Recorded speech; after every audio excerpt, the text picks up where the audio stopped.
Dawn breaks over the rugged landscape as a small group of humans emerges from the mouth of a limestone cave. Their day has already begun. Some scan the horizon for game, others gather kindling for the fire that never fully dies out. But what exactly filled the hours of our Paleolithic ancestors? The popular image of cavemen dragging women by the hair and clubbing mammoths hardly captures the complexity of their daily existence. So, how did they spend their waking hours when survival was a full-time occupation? When we speak of cavemen, we're referring to humans who lived during the Paleolithic period, spanning from approximately 2.6 million years ago to about 12,000 years ago. This represents over 99% of human history, a time before agriculture, before cities, before written language. Yet, this wasn't a static period. Massive innovations in technology, social organization, and artistic expression occurred throughout the Paleolithic.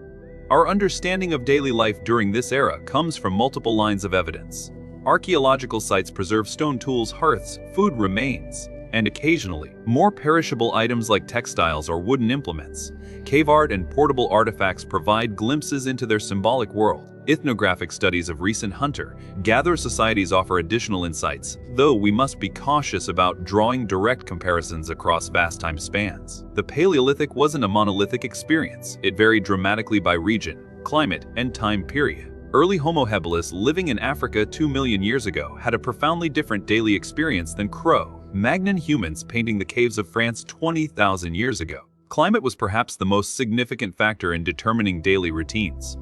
During the Ice Ages, when much of northern Europe and Asia was covered in glaciers, survival demanded different strategies than in warmer periods or regions. Groups living near coasts or rivers developed fishing technologies. Those in forests or grasslands focused on different prey and plant resources. What united all Paleolithic peoples was their lifestyle as hunter-gatherers, acquiring food through a combination of hunting animals and gathering wild plants. So, let's step back in time and examine what filled the hours, days, and seasons of our Paleolithic ancestors. The Paleolithic day began with the rising sun. Unlike our artificial lighting and rigid schedules, these early humans followed the natural rhythms of light and dark, adjusting to seasonal variations. Morning typically began with rekindling the previous night's fire. Sites like Terra Amata in France, dated to 380,000 years ago, show carefully maintained hearths, critical for warmth, light, protection from predators, and cooking. Starting a fire from scratch was challenging. Most groups maintained embers or slow-burning materials overnight. Mornings were likely devoted to essential tasks requiring daylight. The band would assess immediate needs. Was food running low? Did tools need repair? Were there signs of game nearby? Water collection was a daily necessity, typically from nearby streams or springs, carried in containers made from animal bladders, woven baskets, or eventually pottery, rather than rigid schedules.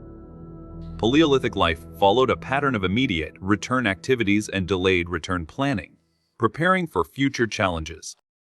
Evidence from sites like Gesher Binat Yaakov in Israel, nearly 800,000 years old, shows remarkable knowledge of seasonal plant cycles, suggesting sophisticated planning. The day's main activities varied by season and immediate needs, but food acquisition dominated. Adult males often focused on hunting, especially larger game. Women typically gathered plant foods and hunted smaller animals.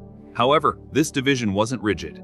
Archaeological evidence suggests considerable flexibility in gender roles. Midday might include food preparation, tool maintenance, or rest during intense heat.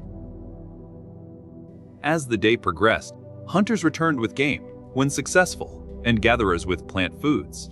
As daylight waned, the community gathered around the fire. Evening time likely included storytelling, planning, and social bonding. Obtaining food was the primary occupation of Paleolithic peoples. Hunting large animals required considerable skill and coordination. Early humans likely began as opportunistic scavengers, but by 500,000 years ago. At sites like Boxgrove in England, we see evidence of organized hunting.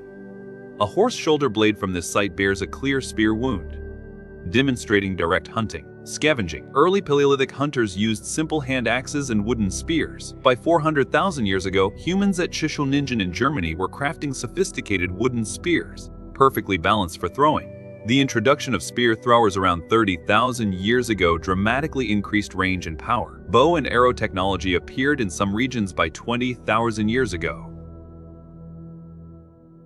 hunting wasn't always successful, making plant gathering the more reliable food source. Archaeological evidence shows Paleolithic people consumed a wide variety of plant foods: tubers, nuts, seeds, and leafy greens. Studies of dental calculus from Paleolithic teeth revealed traces of numerous plant species, including various medicinal plants. Plant gathering required extensive knowledge of growth cycles, habitats, and processing techniques. This knowledge was likely passed down through generations, creating a sophisticated ecological understanding. The Paleolithic site at Coster in Illinois, dated to approximately 9,000 years ago, shows evidence of fishing using nets and hooks crafted from bone. Seasonal variation dictated rhythms of food acquisition. Spring focused on gathering eggs and fresh greens. Summer brought berries and the hunting of young animals. Autumn focused on nuts and preparing for winter. Winter often relied more heavily on stored foods and hunting. Food storage technologies were limited but crucial. Some groups dried meat to create early forms of jerky.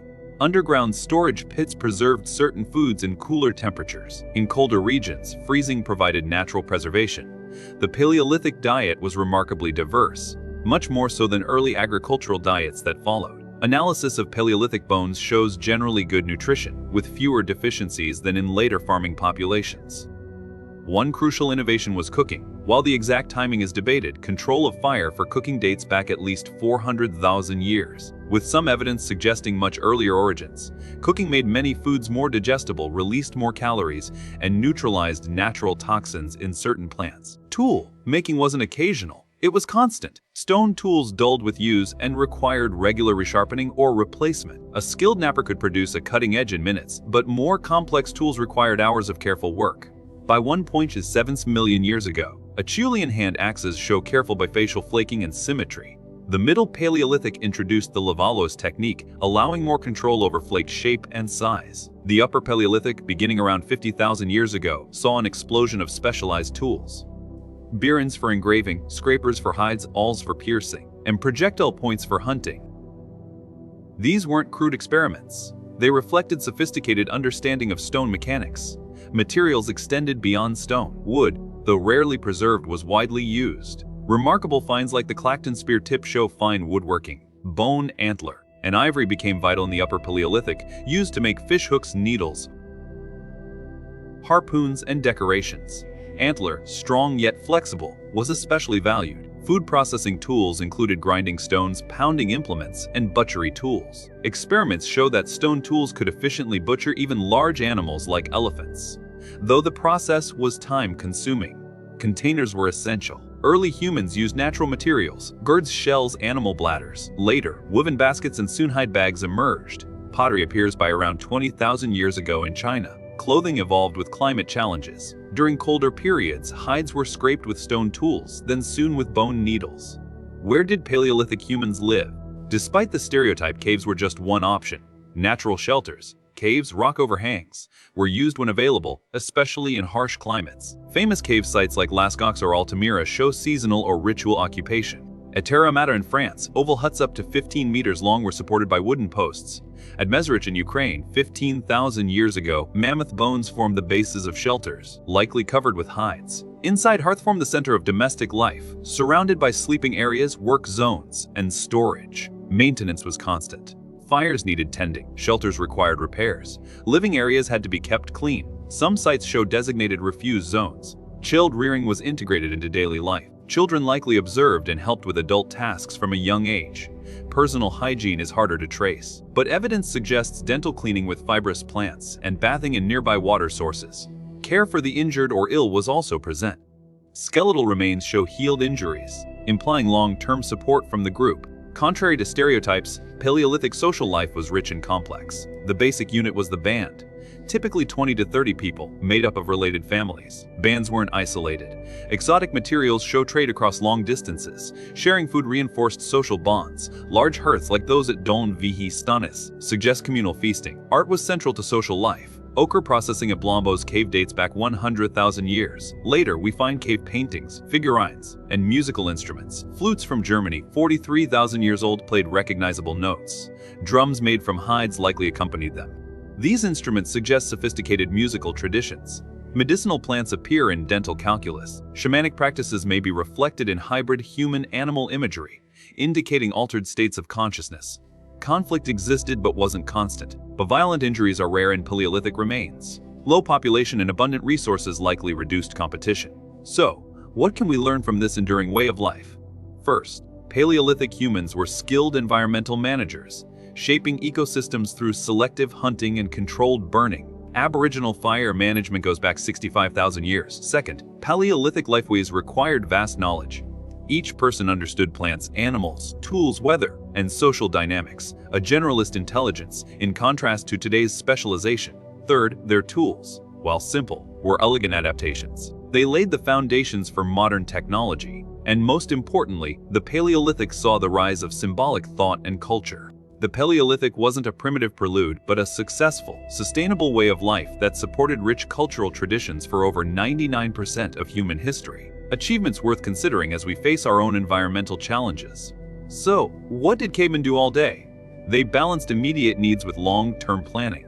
They crafted and maintained tools. They hunted, gathered, and shared food. They built and repaired shelters. They taught their children skills and values. They made art and music. They formed bonds. They adapted. When we look at the archaeological record with fresh eyes, we don't see primitive brutes. We see skilled technologists, knowledgeable botanists, innovative artists, and cooperative community members, all rolled into one remarkably adaptable human.